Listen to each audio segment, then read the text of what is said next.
Well, this should go all the way. A fine 100 for Babar Azam, his second Test century.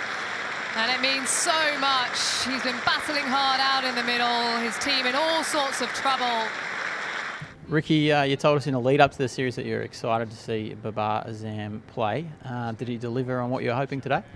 He certainly did. I think everyone saw just how good a player he is, how classy a player he is. Technically, when you watch him, he's very, very good. He would have been disappointed with his first innings dismissal, playing a poor shot early on, but looked like he'd assessed how he had to play in Brisbane to make some runs. If you look at the way that he played in the second innings to the first innings, his defence was tight. He played the ball a lot later, waited for the bowlers to come to him.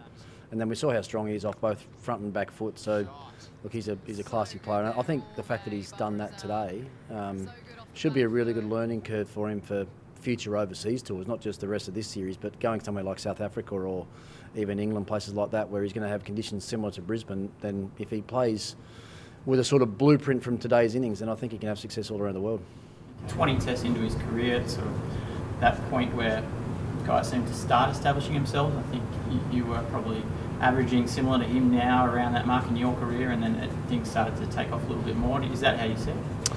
Yeah, probably. I think as a young bloke, finding your feet at Test level, trying to find a way to survive in the game, really, I think that's the important thing. I think young blokes like him that come into the game with a lot of talent, a lot of skill, it's quite easy to get a fair way ahead of yourself early on, probably the same as what I did. I came in with all the shots in the world, and it's picking the right times to play them and understanding the situation of the game and how you're going to give yourself the best chance to have success. And if you look at his first innings dismissal, you could see that he was trying to impose himself on the contest just a bit earlier than he should have. So,